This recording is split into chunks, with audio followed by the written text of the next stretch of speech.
Mic की आवाज ठीक से सुनाई दे रही है? ये मतलब यहाँ पर मंच पे आवाज साफ नहीं आ रही, आप लोगों को ठीक सुनाई दे रही है? आप लोग तो ऐसी सुनते रहोगे माइक।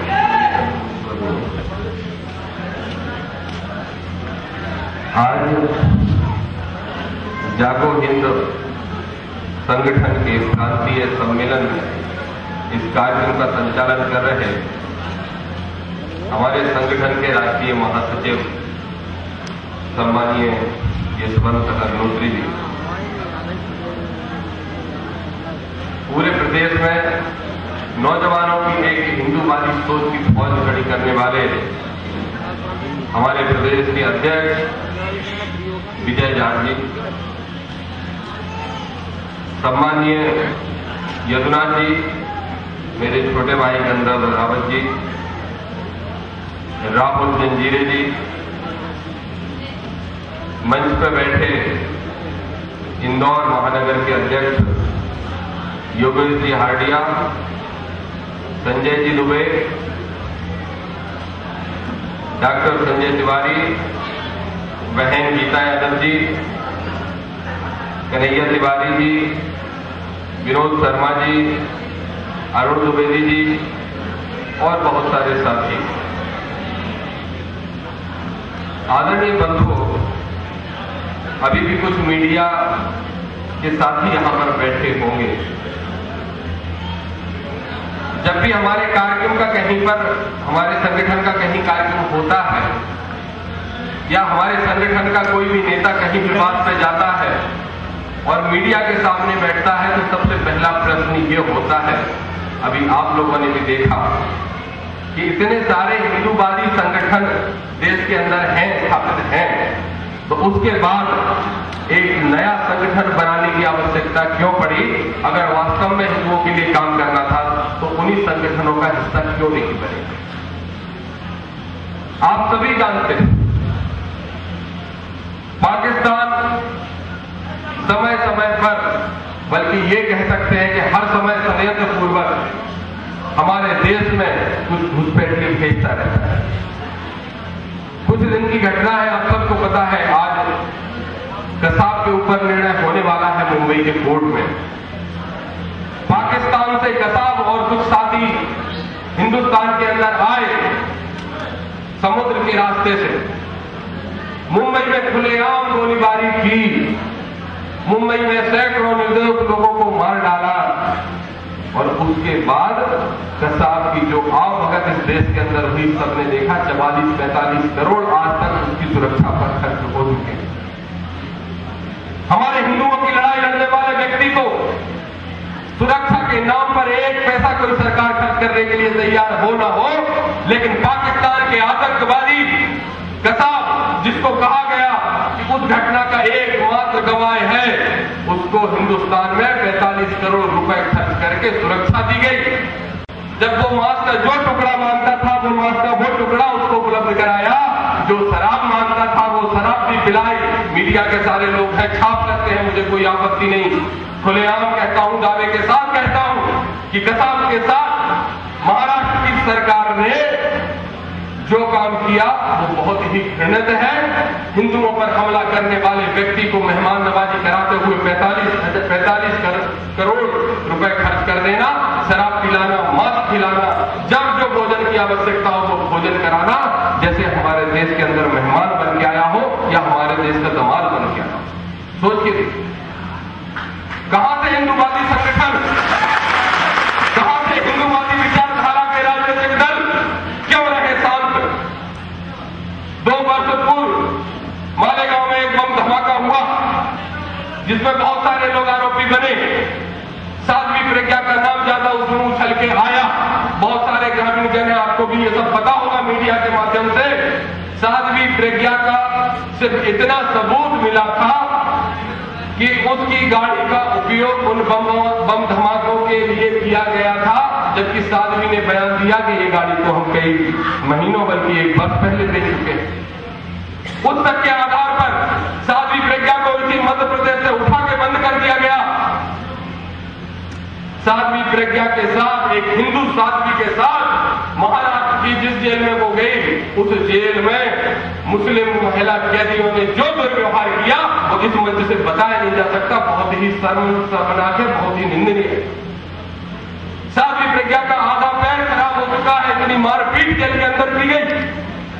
सुरक्षा के नाम पर सिर्फ 4 आदमी छोड़ दिए गए ताकि पाकिस्तान से आकर कोई भी आतंकवादी उसको मारे। तब कहां थे हिंदूवादी संगठन? क्यों वो साथ से मौन है सारे हिंदूवादी संगठन?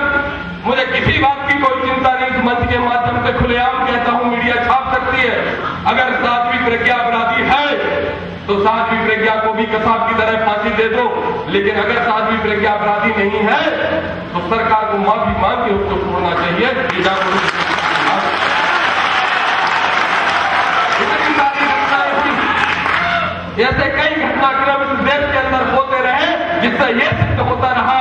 कई बार ऐसी शंका हुई कि 100 करोड़ हिंदुओं का देश है, ये हिंदुस्तान है या ये पाकिस्तान है। इस तरह का व्यवहार कई बार होता रहा, फिर भी सारे हिंदूवादी संगठन मौन रहे, सारे हिंदूवादी राजनीतिक दल मौन रहे। इसलिए जागो हिंद संगठन के जो 4 से 10 लोग पदाधिकारी यहां बैठे हैं, कई अन्य प्रांतों के लोग भी आए। प्रीत बहादुर जी उत्तर प्रदेश के यहां बैठे हैं, यदुराज जी भी उत्तर प्रदेश के रहने वाले हैं। बहुत सारे साथियों ने बैठ के निर्णय लिया कि निश्चित रूप से अगर हमने इस धरती पर जन्म लिया है, इस मातृभूमि ने अपनी कोख से हमें पैदा किया है, तो इस मातृभूमि के प्रति, अपने धर्म हिंदू धर्म के प्रति, इस देश के प्रति हमारा कुछ कर्तव्य बनता है। चाहे हमारा फांसी चढ़ जाए, चाहे गोली खा के हम मर जाए, लेकिन हिंदुस्तान के लिए लड़ाई लड़ने का काम वास्तव में ईमानदार सभी साथियों ने विचार किया, लंबे समय तक विचार किया और फिर जागो हिंद संगठन का निर्माण किया। जागो हिंद संगठन कोई राजनीतिक संगठन नहीं है। जागो हिंद संगठन किसी भी हिंदूवादी बड़े नेता के इशारे पर नाचने वाला संगठन नहीं है। जागो हिंद संगठन किसी भी दल को पर्दे के पीछे से समर्थन करने वाला संगठन नहीं है। मैं खुल के कह सकता हूं कि इस देश के अंदर जो भी नेता है, जागो हिंद संगठन किसी का गुलाम नहीं। जागो हिंद संगठन गुलाम है तो हिंदुओं का, अगर तत्पर है तो हिंदुओं की रक्षा के लिए ये आगे के माध्यम से आपको बताना चाहिए। कई बार हम लोग विचार करते हैं, आप और हम सोचते नहीं, हमारा और आपका ध्यान कभी इस ओर जाता नहीं। अगर हम गंभीरता से विचार करें, 2-3 बिंदुओं पर आपसे प्रश्न पूछना चाहूंगा। आपको पता है जब देश आजाद हुआ था 1947 में, तब हिंदुओं की संख्या कितनी थी? जब देश आजाद हुआ तब 90% से अधिक हिंदू इस देश के अंदर रहता था। आज देश की आजादी के 60 वर्ष बीत जाने के बाद हिंदू 25 से 30% कम हो गए।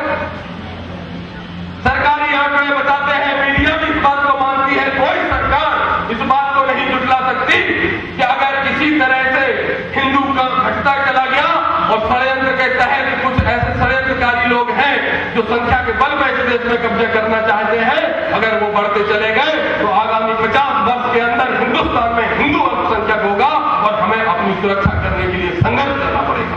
लेकिन हम कभी इस पर विचार नहीं करते। सोच के देखिए, अगर 25% हम कम हो सकते हैं इस 60 वर्ष में, तो अगले 60 वर्ष में फिर 25% कम हो सकते हैं, तो हमारी संख्या हो जाएगी 40%। फिर क्या होगा? इस देश का इतिहास गवाह है और ये सब स्वीकार करते हैं कि जब जब हिंदुस्तान के अंदर हिंदू कमजोर हुआ तो उनको मार के, कमजोर करके धर्म परिवर्तन के लिए मजबूर किया गया। और इससे बड़ा प्रमाण इसका कोई नहीं हो सकता कि इस देश के अंदर रहने वाले 25 करोड़ मुसलमानों में से 99% मुसलमान ऐसे हैं जिनके पुरखे हिंदू थे। लेकिन जब मुसलमान मजबूत हुआ तो उसने हिंदुस्तान के अंदर हिंदुओं को मार मार कर मुसलमान बना दिया और फिर वही वक्त आने वाला है, लेकिन हम विचार नहीं करते। आज हम अपने बेटे का नाम राहुल, राकेश, दीपक, श्री राम, कृष्ण सब कुछ रख सकते हैं, लेकिन विचार करके देखिए, आपका बेटा भी हो सकता है कि आपका बेटा भी आपके नाती का नाम, वो अपने बेटे का नाम अपने किसी हिंदू परंपरा के हिसाब से रख सके। लेकिन मैं दावे के साथ कहता हूं कि उसका जो बेटा का बेटा होगा आज से 40 साल बाद, उसका नाम या तो अफजल होगा या अब्दुल होगा या रहीम होगा, और इसके लिए आपको मजबूर कर दिया जाए। लेकिन विचार नहीं करते, हम कभी इस बात पर विचार नहीं करते कि हमारे इसी मध्य प्रदेश के अंदर 10 से 12 जिले ऐसे हैं जहां पर आदिवासी गरीब लोग रहते हैं।